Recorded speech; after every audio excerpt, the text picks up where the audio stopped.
Before we get into tonight's episode, we need to be clear about something. What we're talking about isn't some far-off future or sci-fi scenario. It's happening right now, and it's happening quietly. The tools, the automation, the systems being put in place, this isn't just about making life easier anymore. It's about replacing roles that people once thought were secure. You see it in small ways at first. Fewer people doing the same amount of work, faster responses with no human behind them. But those small shifts start to add up, and suddenly the landscape looks very different. Now, this isn't about stopping progress or pretending technology is the problem. It's about recognizing that the pace of change is starting to move faster than people can realistically adapt to it. Because when innovation outpaces opportunity, people don't just feel left behind, they are left behind. So tonight, this conversation isn't about fear or hype. It's about reality, about what's already happening, and whether we're actually prepared for what comes next, or just hoping we still have more time. You ever notice how something can change right in front of you, and you don't really feel it until it's already too late? Because a few years ago, we were all talking about AI like it was some futuristic tool, something cool, something helpful, something that might make life a little easier. It was assistive. It was innovative. It was supposed to take the boring stuff off your plate so you could focus on what really mattered. That was the pitch. That was the promise. But fast forward to right now, and suddenly that same tool isn't just helping anymore. It's replacing. Quietly. Efficiently. Without asking permission. And the craziest part? It's not just factory jobs or repetitive work anymore. It's writers, designers, customer service reps, analysts, jobs people went to school for, built careers around, thought were safe. And now, piece by piece, those roles are being chipped away. Not with some big announcement, not with headlines screaming about it, but with quiet updates, budget cuts, and efficiency improvements. That's how it happens. Not all at once, but just enough at a time that most people don't realize what's being lost until it's already gone. So tonight, we're asking the question a lot of people are starting to feel, but maybe not saying out loud yet. Is this progress or replacement? All right, let's bring in the crew tonight, because if there's one topic that's going to hit everybody a little different, it's this one. You've got jobs on the line, technology moving faster than anyone can keep up with, and a whole lot of people pretending everything's fine while the ground is shifting underneath them. Brian's in here tonight, and I already know how this is going to go. He's looking at this like it's just another way the system finds a way to cut people out and call it progress. If there's a way to turn efficiency into a pink slip, Brian's going to find it, call it out, and probably light it on fire while he's at it. Rachel's here, keeping things grounded like always, because while everybody else is either panicking or pretending it's no big deal, she's going to sit right in the middle and break down what's actually happening versus what people think is happening. And honestly, that balance matters on a topic like this. Daniel's got the board ready. I can already see it.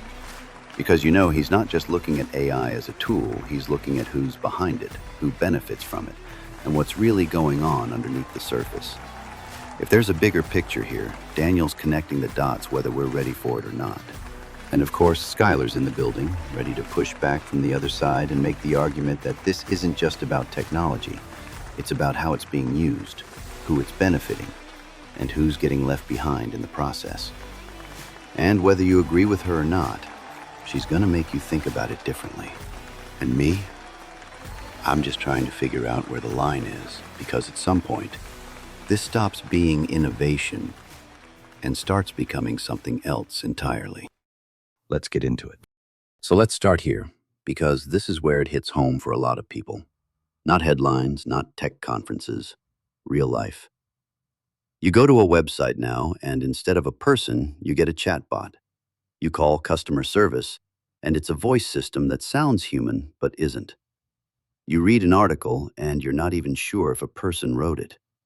And at first, it feels convenient, faster, cleaner, no wait times. But then you stop and think, wait a minute, where did all the people go? Because those weren't just functions, those were jobs, real people, real paychecks, real families. And now, one by one, those roles are being replaced. Not loudly, not all at once, but quietly, efficiently, and in a way that almost feels invisible unless you're really paying attention.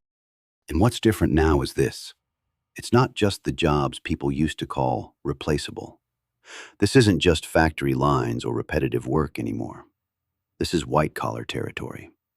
Writers, editors, coders, analysts, people who went to school, built careers, did everything they were told to do to stay secure. And now they're looking around like, how did we get here this fast?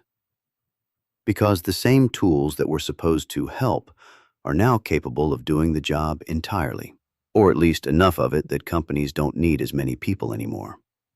And when businesses start choosing between payroll and automation, we all know how that decision usually goes. So let me start with this. Are we witnessing progress or replacement?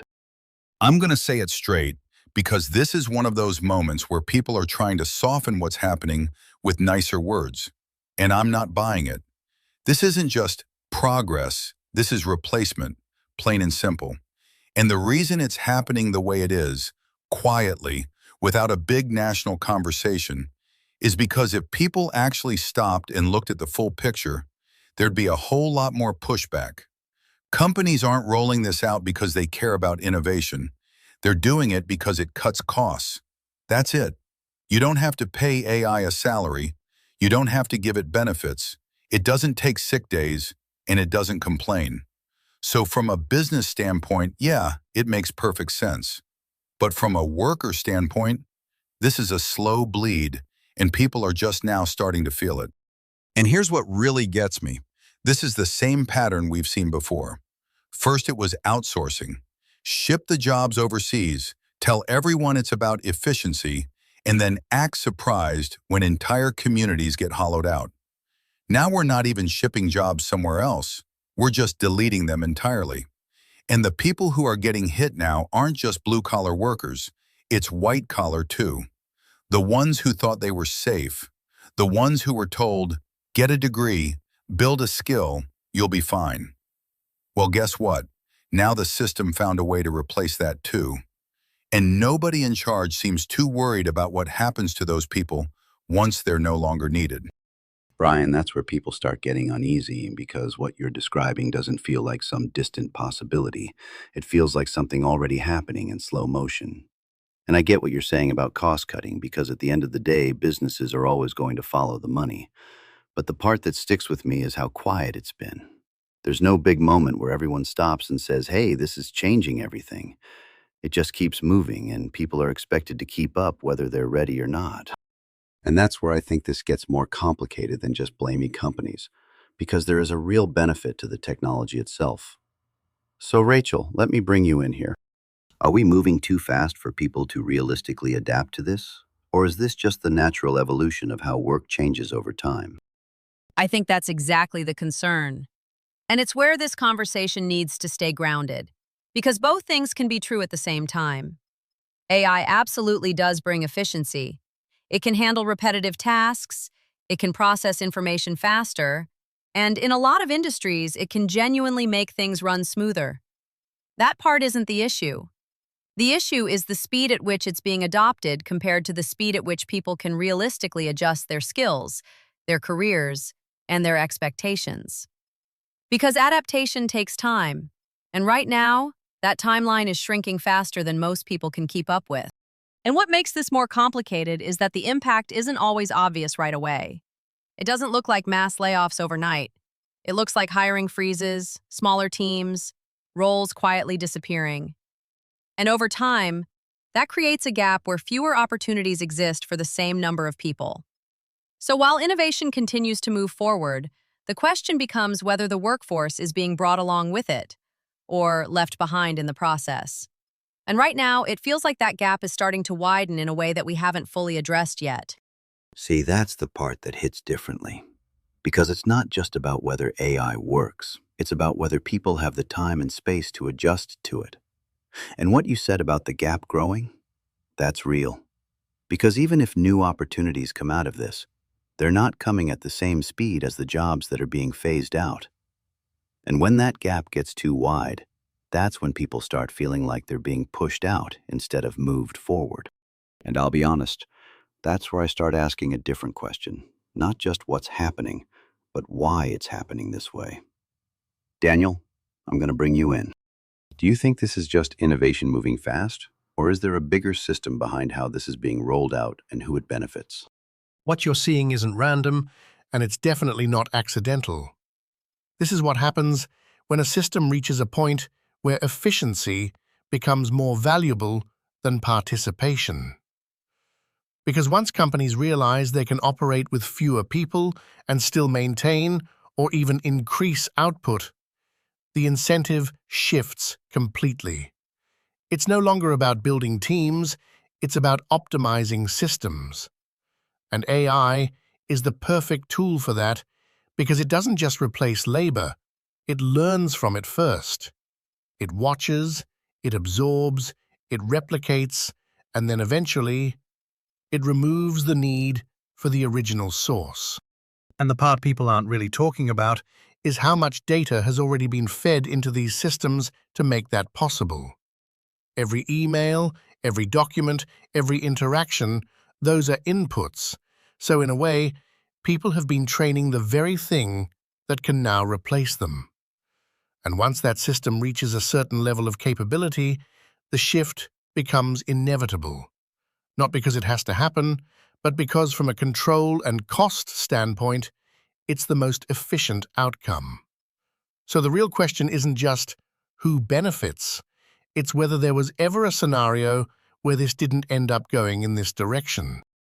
And that right there is where it starts to feel a little uncomfortable.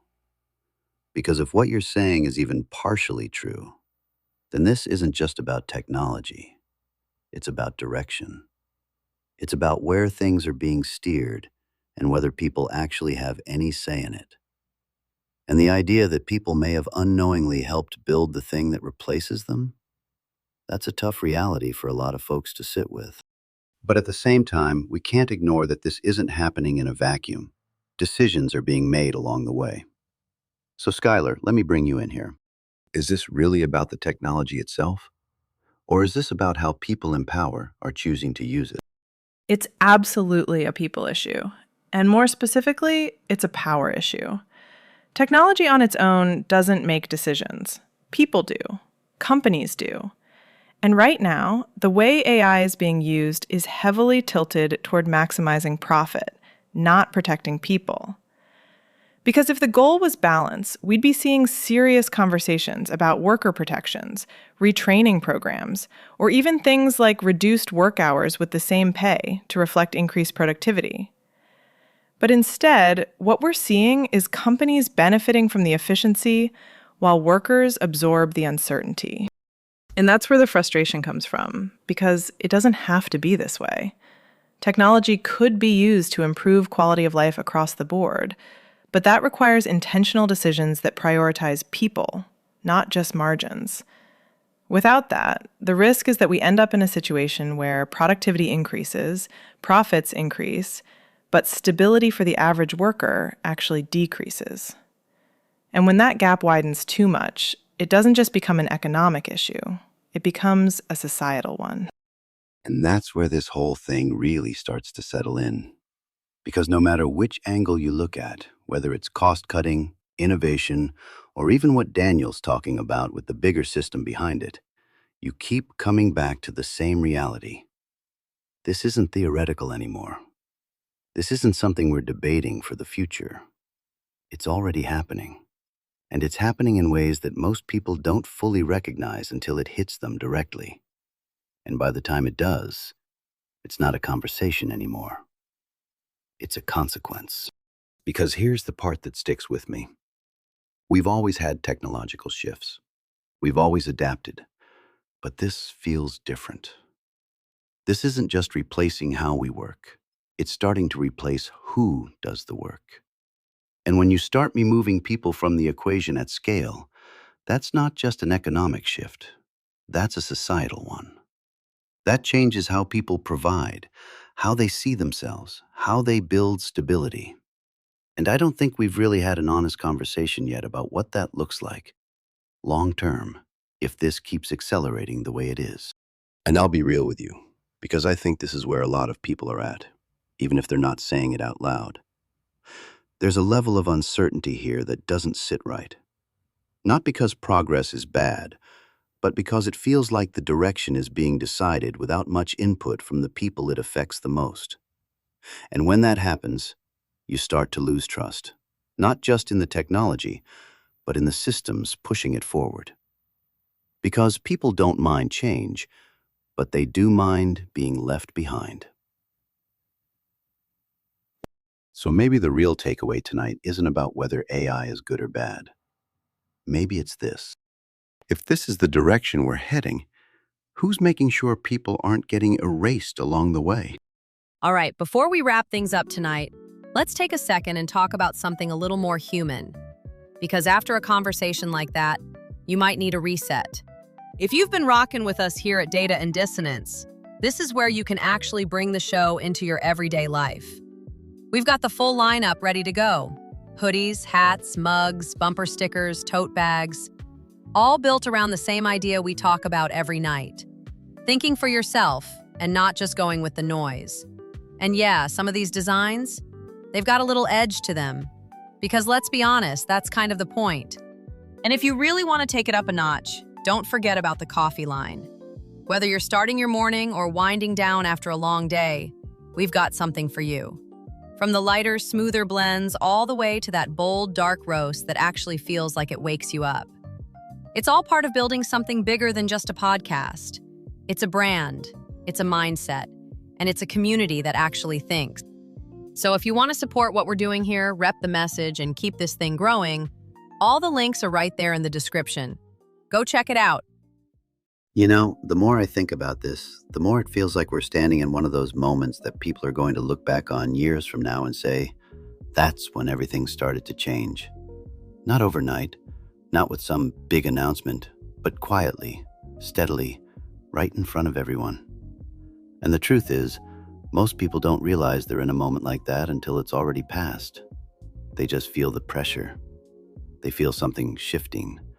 Jobs getting harder to find, roles disappearing, expectations changing, and they can't quite put their finger on why. But it's there. And what makes this one different is how fast it's moving. Because in the past, when industries changed, there was at least some time to adjust. People could learn new skills, shift careers, figure things out. But now, that window is getting smaller and smaller.